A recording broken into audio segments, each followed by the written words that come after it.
So we're going to hear today from two people who have worked very closely on this exhibition. Not curators, but important guiders and thinkers.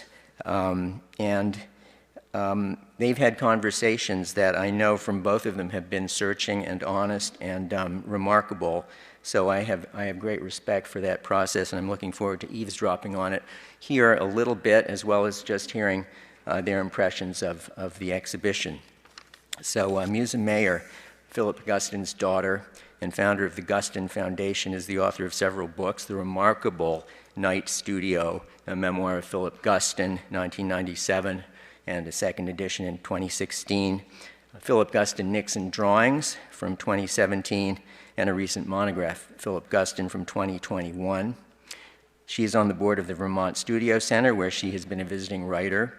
She has an MFA in writing from Columbia University, an MS from Wright State University, and a BA from NYU. Guston is really Musa's second career, if I can say that. For 25 years, she worked as a patient advocate for metastatic breast cancer patients and their families, and wrote 3 books, which are still widely used. But since then, she's devoted herself to her parents' legacies, parents plural. Her mother, also Musa, was an artist, a poet, not just the wife and confidant and collaborator with Philip Guston. In 2013, Musa established the Guston Foundation to preserve and promote Guston's legacy, both in terms of scholarship and in presenting the work to the world at large. A major part of this has been philipguston.org, which you should all visit. It contains a really state-of-the-art catalog raisonné of all of Guston's paintings. And I should mention Jonathan Kadish, who's the senior web designer, Sally Radick, executive director of the Guston Foundation, and the whole staff there, some of whom are here today. Matthew Teitelbaum is your director. I know he likes to call this your museum, the Anne Graham Gunn director of the Museum of Fine Arts, Boston. Under his leadership, this 150-year-old institution has focused on welcoming diverse audiences and building a more inclusive community of visitors, staff, volunteers, and supporters. He began this not yesterday, but right after he arrived in 2015, launching a new strategic plan in 2017 that has been transformative. During his tenure, the MFA has mounted exhibitions of the work of Jean-Michel Basquiat, Claude Monet, and Frida Kahlo, among many others. He has brought in major acquisitions, a landmark gift of 17th century Dutch and Flemish paintings, and a transformative donation of Chinese paintings and calligraphy. There have been new positions established, the first chief of learning and community engagement, and a senior director of belonging and inclusion. Before returning to Boston, and you might recall that Matthew directed the ICA here in its original in-town location, which I kind of miss. And Matthew is director of the Art Gallery of Ontario in Toronto. He holds a BA from Carleton University and a master's from the Courtauld, as well as honorary doctorate from Queen's University. Other honors include the Chevalier des Arts et des Lettres from the French government, and the Order of Canada, that country's highest honor. So it is my pleasure to welcome Musa and Matthew.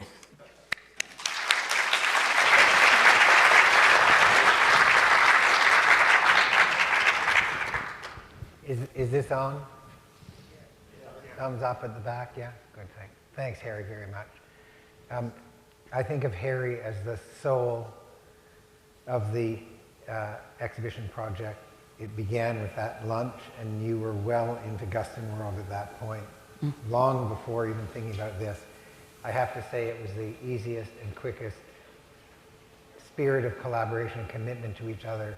It literally happened exactly as Harry said, which was, I'm doing this, I'm thinking that, let's do it together, sure. That was it. And so we should try it again. So my approach to talking today is to really just have you address some of the things that might be on the minds of our visitors. So maybe we'll start not by talking about life with your father. People should just read your book. right? Like they should just read Night Studio. It's Thank great. you, Matthew. And it's back ordered. There's a problem with the supply chain, which is why it's not in the store, but it will be soon, okay? I just want you to know. I'm curious to talk about the book. How did it start? Like, why write a book like that? How did it start? I was actually in a graduate program in writing in Columbia School of Fine Arts, and I was trying to work on a novel, and it was, as many first novels are, overtly autobiographical for anybody who knew my history, but it was veiled autobiography. First works of fiction often are. And I happened to take a course in memoir that was taught by Joyce Johnson, who was well known at that time for her memoir called Minor Characters, which was about being Jack Kerouac's girlfriend during. I'm going in and out here, probably because this is, I'm going to make a minor adjustment so this doesn't, I hope. We read, I don't know, 20 memoirs over the course of a semester and talked about them. And I realized how varied the approaches one can take to memoir, and how many of them partook of novelistic techniques and sort of brought their subjects to life. And so I wonder if can we should turn? Move the mic to the other lapel, because when she turns, Yeah, she turns away. Can somebody help us with that? I'm helping. Let's you're do helping. that.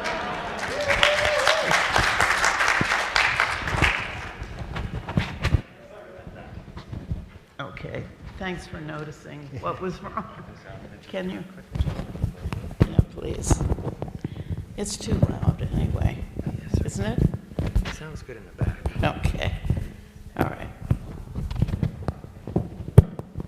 Perfect. All fixed up, I hope. Thanks. So, not to get too much into the weeds, but an assignment was given in that course, though it was a readings course, to write a chapter of a memoir. And so I wrote a chapter about, it was called Openings, and it was about my experience as a child and throughout my life attending my father's openings and what that had been like for me in the 1950s, and in those very crowded galleries with a layer of smoke hanging and being, shorter than everybody else and feeling lost among that forest of people, and remembering my father's extreme anxiety before each of his openings, and how that would sort of dissolve into his characteristic volubility and warmth and conversation. And I wrote about the very last opening I attended of his with him alive, which was in San Francisco, after which 3 weeks after that, he was gone. So Joyce Johnson, reading my chapter, said, and knowing who Philip Guston was, suggested to me that if there was more, if I had more to share about growing up as the daughter of Philip Guston and all of the complexities of that maybe a book would be possible. And so the very kind and competent faculty sort of shepherded me to Knopf, and that's where Night Studio was born. And revised, it's an interesting story because my editor there, Vicki Wilson, who also had a complex and difficult and obsessed father, read my first draft and said, well, this sort of is too adoring and this doesn't really present the complicated person that your father was.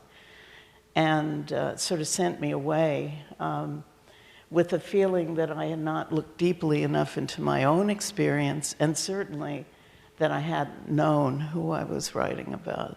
So I started interviewing his friends and finding out things that I hadn't known, and actually seeking out his family, the surviving members of his family. And because he was the youngest of 7, I really never got to talk to his siblings because they were all gone by that point. But I did talk to other people in the family and got more of a sense of his childhood and what life in Los Angeles had been and how they felt about him leaving and how the career and changing his name and his career. So out of all of that complexity, the book was born. But you could have said no, right? When it was suggested, why don't you go deeper, and you could have said, I don't really want to do that. So why do you think you decided to do it? What was it at that moment that propelled you forward? Well, I like to think that I am really my father's daughter. And as you can see, he never shrunk from difficult issues.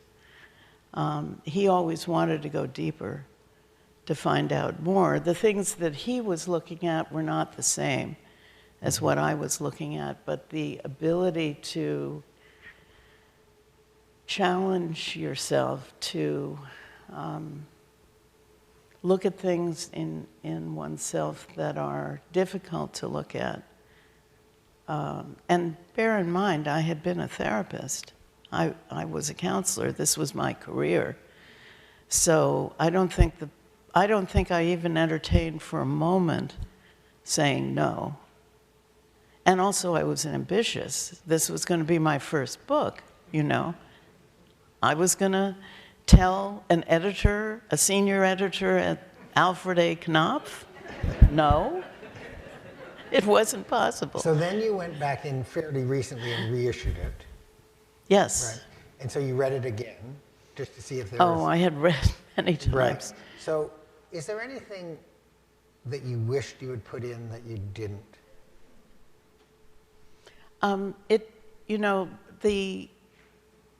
The idea of changing a work that was complete at an earlier point in life, it would have required me to sort of rethink the whole undertaking. What I chose to do instead, and it was the second time I did this, was to write another afterword. Right. So when it was published in paperback,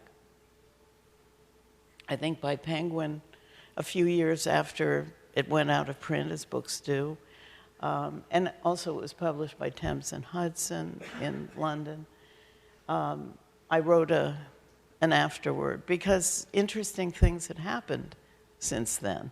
The story goes on, and the story still goes on. Doesn't it? Doesn't it, though?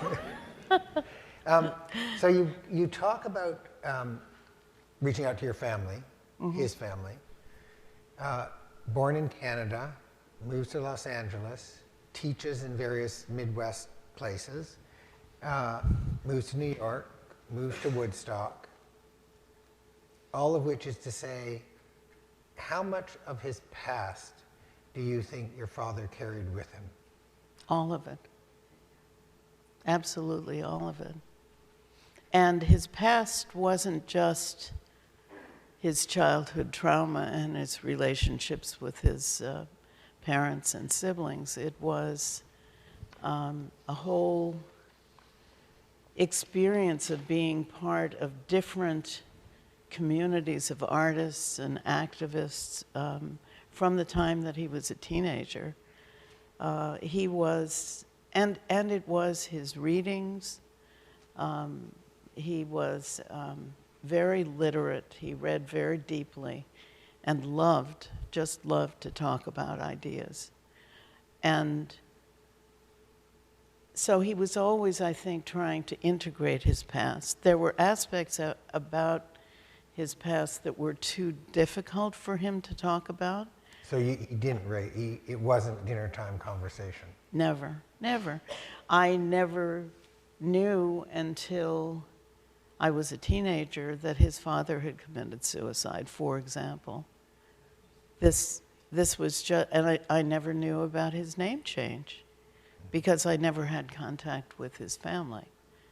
So, And or because maybe and because he never spoke about it. he never spoke about it to me. Right. He did speak about it to close friends of his who had Stanley Kunitz, who was a good friend, the poet, wonderful poet laureate at one point of the United States, lovely man, who helped me publish a posthumous book of my mother's poetry. His father had also committed suicide, and I know from having spoken with him later that they talked about that my father had discussed that. So your father carried the past with him, Yes. talked about certain aspects, but at a certain level. I don't even know how to ask this question, but was he optimistic? In other words, he's got this past with him.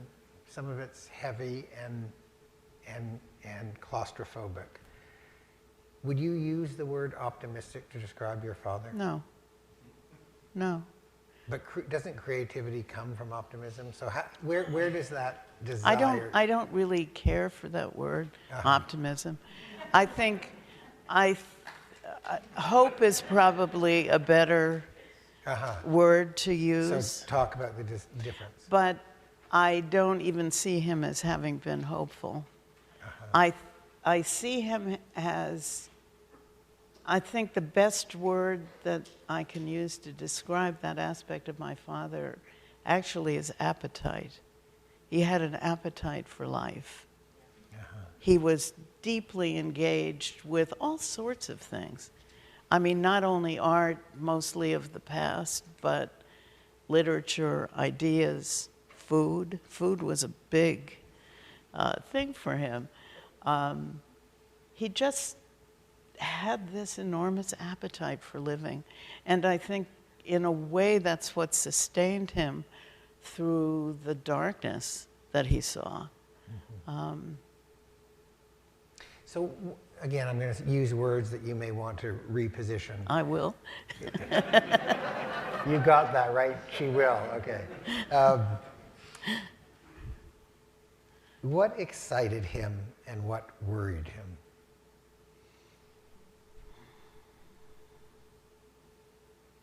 Well, I think he was excited by what would happen next in his studio, in his work. I mean, which is not to say that it wasn't without crisis points. The process of creation always mystified him. I mean, for more on this, I would strongly suggest reading the transcriptions that there's just now a new book published called I Paint What I Want to See by Penguin, of his, it's a sort of compendium of his writings, his interviews, his lectures, and he always spoke in the most personal way about his engagement and his process as a painter. And he was just so fascinated by it. Not only for him, but for other artists, what excited him was the life of ideas and the process of creation, I guess you could say. You want to talk a bit about what worried him? The state of the world, the cruelty, the hatred that he saw around him from its earliest years. And though he never spoke about it, I know that, and it's interesting, you look at that big blow-up of the mural that he painted in Morelia with Reuben Kadish, who incidentally I married Reuben Kadish's oldest son. He was the father of my two sons.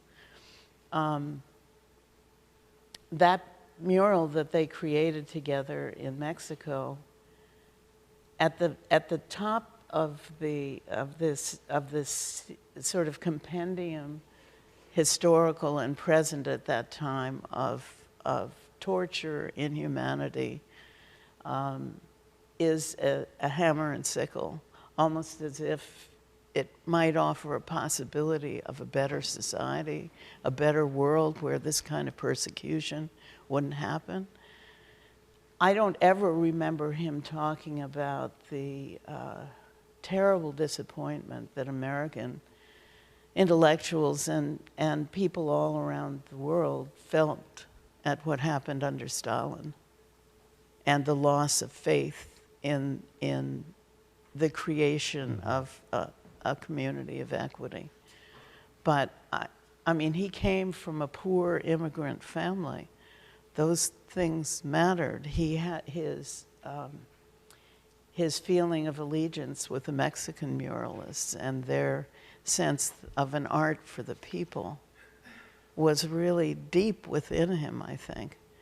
So I've even forgotten what you asked. At this point, but your answer leads me to build on what I asked, so I'm going to remind you of what I asked, which was, what did he worry about? You said the state of the world. Yeah. Some might see his move to Woodstock as an attempt to distance himself from the world. I don't see it that way. But, really?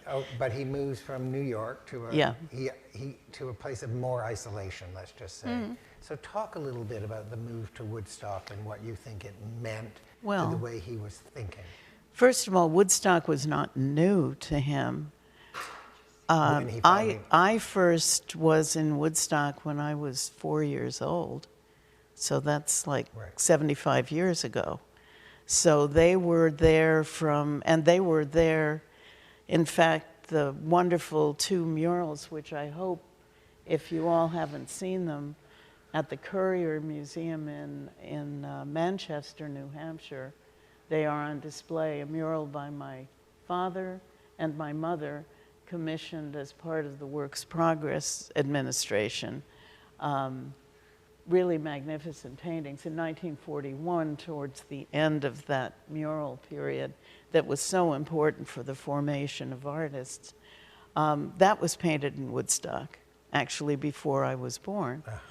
So they had this, there was a community of artists, and it was also proximity to New York. Right. So for almost all the years of my childhood, we spent the colder months in New York City and the warmer months in Woodstock. So, and they owned a property there. So the property where the studio was subsequently built? Yes, absolutely. They bought that in the 50s. Uh-huh. So that specific property, but they had rented many different studios and houses in that area before that. So there was a strong connection. But I think it wasn't the world that he was leaving. It was the art world that he was leaving. Mm-hmm. And that's quite a different thing. Mm-hmm. Bear in mind that as he left abstraction in 1966, 67, there was a one-man show at the Jewish Museum of his last abstract paintings. And after that, he was just drawing, and his drawings were becoming more and more minimal. There are a couple in this exhibition of the so-called pure drawings interestingly, in the space where people are invited to write their responses. They're sort of on the opposite wall here and there. But he knew that he was in a period of deep transition. He didn't have any idea what, but he knew he needed a place to work undisturbed. And so he built this big studio, ugly cinder block studio, but it had the space to work on this little piece of property. It's really a little more than an acre, and it has this huge studio on it. And then, and that way he could work uninterrupted. It was harder for him in the city, in the lofts that he had and so on, because the other part of his character was he was incredibly gregarious, and he loved talk, and, you know, years and years of hanging out with the artists and poets at the Cedar Bar, which was the hangout in the 50s and early 60s. There were all those and openings and parties, and all those things pulled him away from his work, he felt. And he felt, as he began to work in 67, late 67 and 1968, this body of work came pouring out of him, which you see in the exhibition, some of it. Anyway, there's a lot more of it. And again, I invite you to look at the website. You'll see just how much there is. But in the last 12 years of my father's life, painting career of 50 years, 2/3 of his paintings were created. And we don't know actually how many drawings, lesser number probably, but it's a massive body of work. And it was because he gave himself permission to work undisturbed, with one exception. That work, when he first showed it at the Marlborough Gallery, was completely rejected. And though he continued, David McKee, his dealer, David and Renee McKee, continued to show his work almost every year as he produced it during the 70s. But in the gallery that they had established. But he sold nothing for most of that time, and so he needed to make a living to support he and my mother, and their very modest lifestyle, I have to say. And so this was sort of the birth of his arrangement with Boston University. And he was able to convince them, I think, to let him come up once a month for a couple of very intensive days to work with the graduate painting students, many of whom I've seen in the last couple of days, I think 6 of them. And it's just a delight to see them, because I think of them as my sort of honorary brothers and sisters, because we were sort of the same age at that time. So they were younger. You raised, in the book, which is about your dad, you actually write a lot about your mother. Mm-hmm. And you raised the fact that the murals in New Hampshire won by each. Talk not just generally about your mother, but about her career as a creative person, a painter, then a writer, then a poet, intertwined with your father's life. Talk a little bit about her achievements and her sacrifices. Yeah, well, I think the most complicated chapter in Night Studio is the one I entitled Some Music, which was a phrase taken from one of her poems. And it really was a dialogue between my mother and me after my father's death about, in a general way, the roles that women play in the lives of men like my father. Not necessarily painters, but obsessed, creative people in any role. And as I was sort of struggling myself in my own identity, to find my way and to make a life for myself outside of the orbit of my father, which I think I did. I moved away. I was out in Ohio all those years until after his death. I really began to question the choices that she had made and try to make peace with that, because she became sort of the archetypal artist's wife, you know, the one who made it all possible, the one who kept outside interference away, the one who made sure he was fed and clothed and things were there when he needed them. But by the same token, they had a very loving and tender relationship for almost all of their long marriage. So I think she stopped painting when I was born.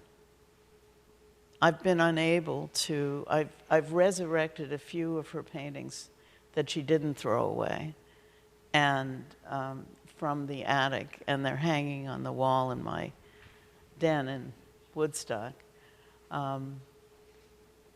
But I've been unable to find anything that she did much after the time of my birth. Some little illustrations, occasionally a drawing. But in the 50s, when I was a teenager and in high school, she started studying poetry with Stephen Koch, actually, in New York at the New School, I believe, and became very interested in poetry. And she wrote for the rest of her life. And in the bottom of her desk, which we still have, there is a whole drawer of her writings. And I discovered, after she died, that she had made a list of all of her written work. And because she had been so reluctant, you know, their poet friends were always trying to extract poems from her to publish in their chapbooks or magazines or whatever, and she was very reluctant. She was very modest in her work. Was that only about her, or was it also a negotiation with your father?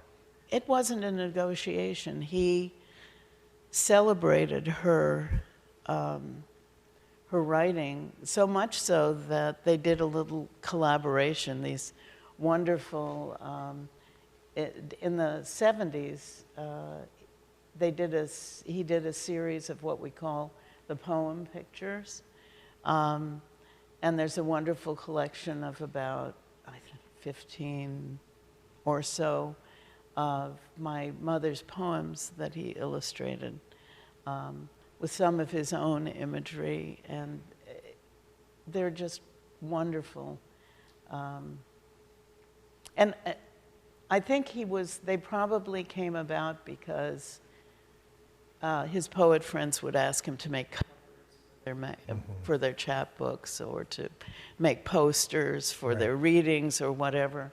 And so he collaborated with Bill Berkson, who was a very close friend, and with Clark Coolidge. We have the entire set. The Guston Foundation now owns the entire set of the drawings he made for Clark. So he encouraged my mother as much as she was willing to be encouraged. Let me return to the word sacrifice, which Yeah. you may reject, or you may not even No, want to talk about it. Why would I feel that way? Well, because I want to ask you about what you felt your mother sacrificed for him and what you sacrificed for him.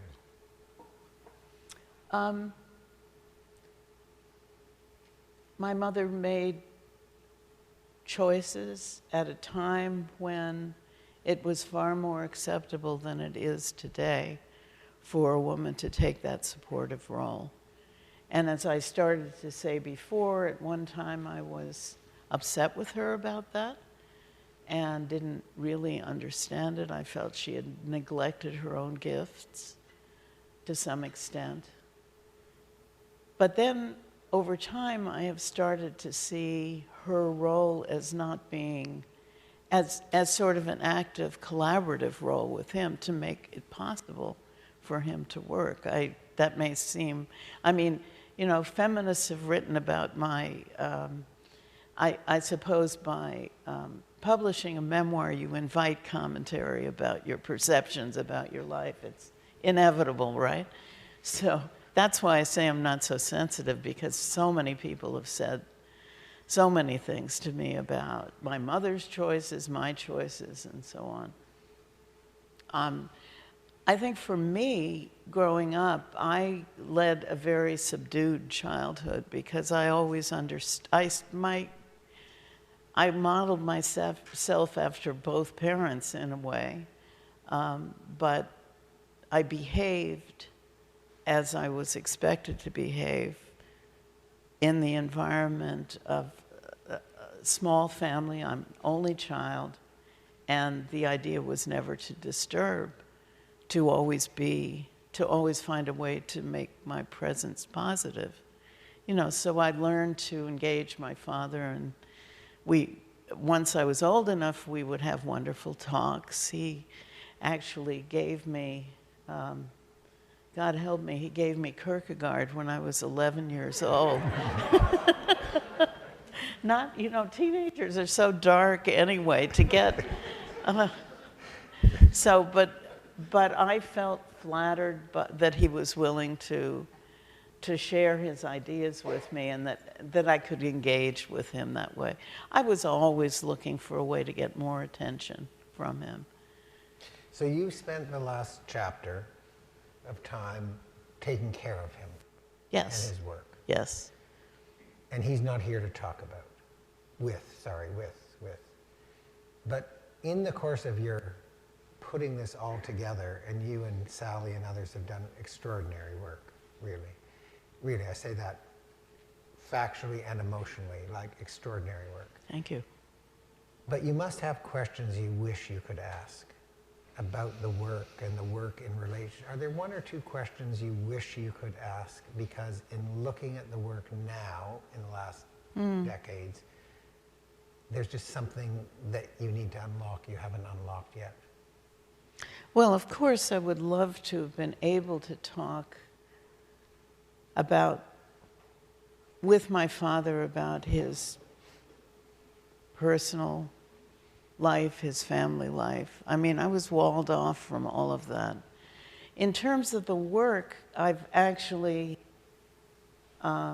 taken a very different tack. Because of being in the position that I am, I'm exposed to so many, and have been for the last 40-some years, so many different perceptions, interpretations, responses to the work, that I've come to sort of just cherish the diversity. I know that there is no singular way to see work. And I also know from my father's interviews and writings, mostly, that he was often as mystified by what was coming from him onto the canvas as any of us would be. So he wasn't inclined to comment on the meanings, the symbols, all of that in his work. Right. And so there's no yearning on your part to say, I wish I could find out what that pointed finger in that painting meant. That's not. no, he wouldn't answer that question. Right. He would say something like, yeah, that's strange, isn't it? What does it mean to you? So, of course, that suggests he was a great teacher. Why, Yes. why do you think he was a great teacher? He was a great teacher because he shared his own process of working, of creating, on the deepest level with his students very openly. And he asked of them, I won't say demanded, but he was very sensitive. His BU students have told me that he had an uncanny ability to see in their work when they weren't going deep enough, when some aspect of a painting wasn't coming from a felt or genuine place. And he was always encouraging them to find that place, to work from that authentic place in themselves, not dictating the form that it would take or the technique, but the inner process. That was what interested him most. And I think his willingness to pursue his work in the direction that it took him regardless of what was being told to him about how desirable that was, or how saleable that was, or how critically acclaimed that was, is one thing that generations now of artists have taken from him as an inspiration, really. Did you ever see him teach formally in a classroom? Only one time, actually. Because bear in mind, for a lot of the years that he was teaching, I was in Ohio and having my other life there. So I think the only time I remember is he was at the Yale Norfolk Summer Art School, and I was there listening to a lecture.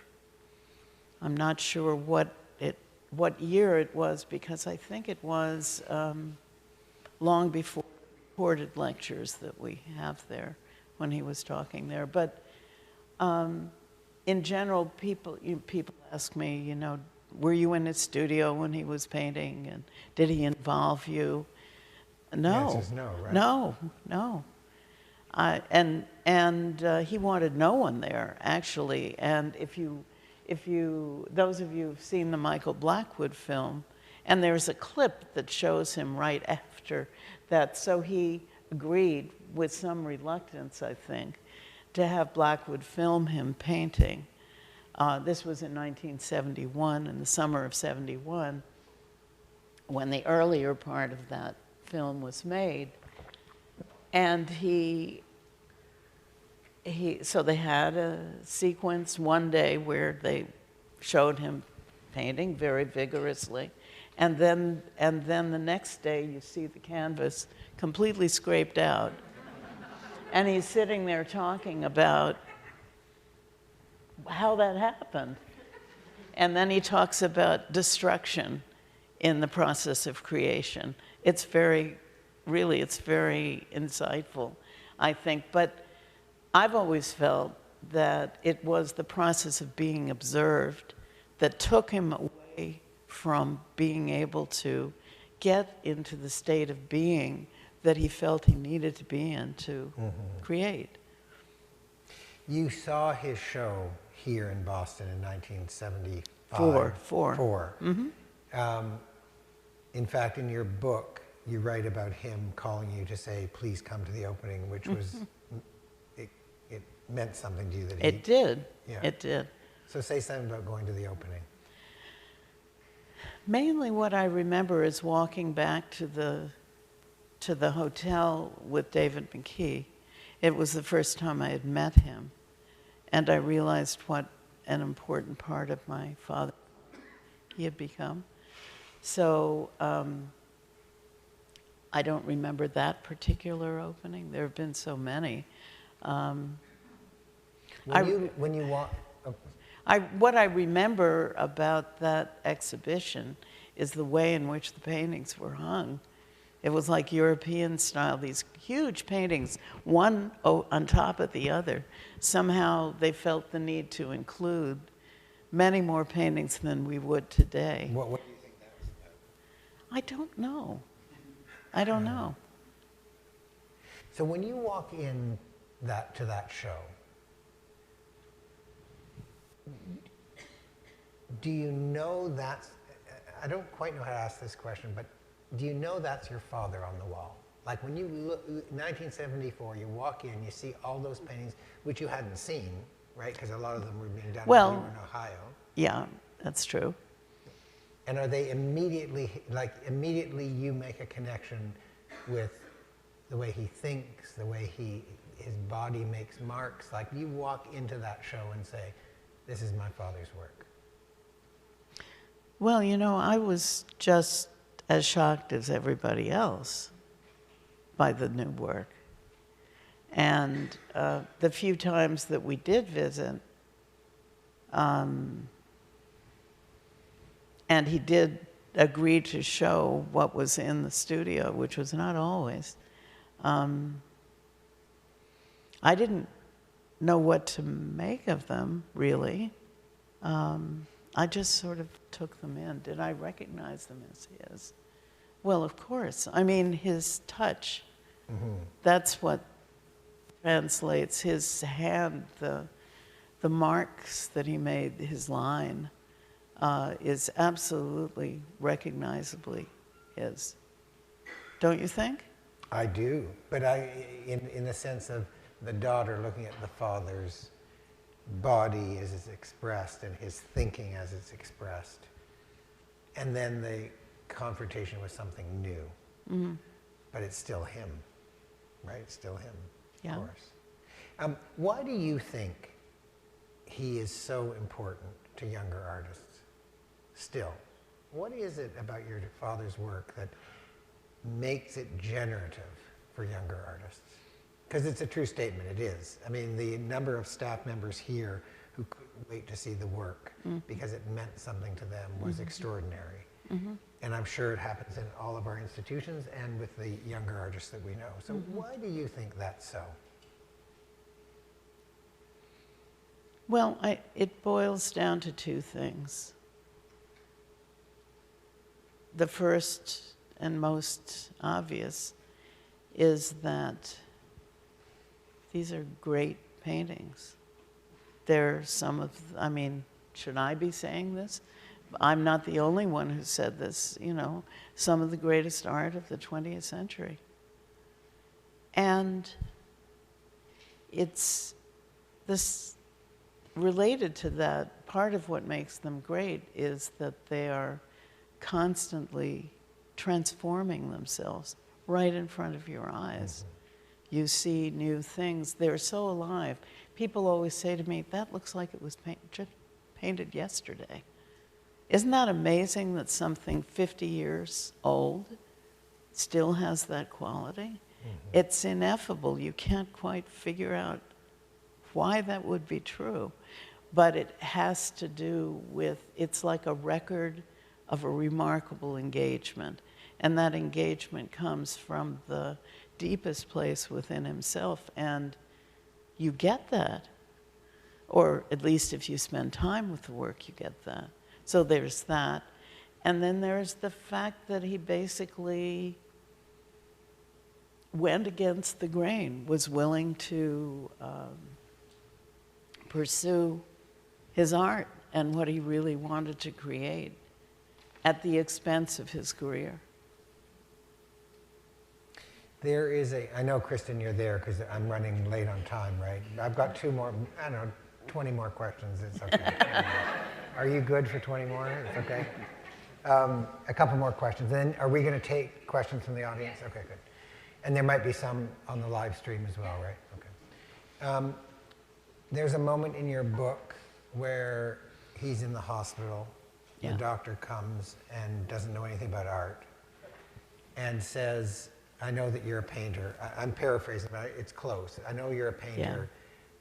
What kind of work do you do? Is it real or imaginative or something like that? And your father says, it's very real to me. Oh, really? I don't remember this in my book.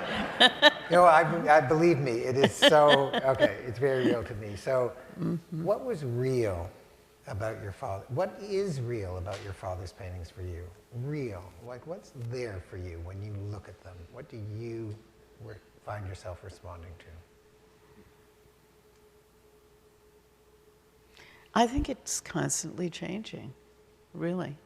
I see things that I never saw before. I was looking yesterday at Painters Forums 2, not the original one in the room with the alphabet paintings, but the second one, in which all these disturbing legs come out. And I saw something I'd never seen before. I saw an element that was new to me because I hadn't looked for it or I hadn't seen it. What's real to me is that they're alive. They are absolutely alive. And not every painting, you know. There are some I respond to more deeply than others. There are some that I miss terribly. For example, the painting Pit, which is in Australia, no one could afford the shipping to bring it to this show, which is such a shame, but it's just such a magnificent painting. And there was a painting that we had, I get attached to individual works. There was a painting that we had when we first bought our apartment in New York, in the living room, sort of in the center of attention, called Ancient Wall, which is now in the collection of the Hirshhorn. And every time I look at the magnificent painting that's there now, I think of Ancient Wall and how, with a little pang of regret, that I let David McKee have the director of the Hirshhorn talk me into letting it go, because I had such an emotional attachment with that painting. Could I put into words why? Not really. It's different at different times because it's alive to me. It's like saying, why do you enjoy the company of a good friend that you love? You know, it's complicated. It's memory, it's interaction, it's observation, it's a lot of things. I think she is her father's daughter in that answer. I just have to say. Last question, Kristen, and then maybe the questions here, which is, we've been on a journey together. Yes. The last few years, and it's been one of the great professional experiences of my life, and it's been a bit of a roller coaster. Yes. But stand here and look to the future and just share with us what you'd like your father's legacy to be. What do you want his legacy to be as he is remembered in the pantheon of great artists? Well, I can't help but say, at the very end of the Blackwood film, he is asked that question. And he says, I'm not sure, but I know in whose company I want to be. I want to be with the great ones. You know, I want to be with Pierrot and Cézanne and have them pat me on the back and say, "Pas mal, Sonny." You know, not bad. So I want my father's work to be shown, valued. I want the works to find their way into the great museums of the world from the private collections where they are. And I want the museums to show what they have. This is a great source of frustration for me, that very often they sit unshown for long periods of time. So I want the work to be seen and appreciated for the great art that it is. Thank you very, very much.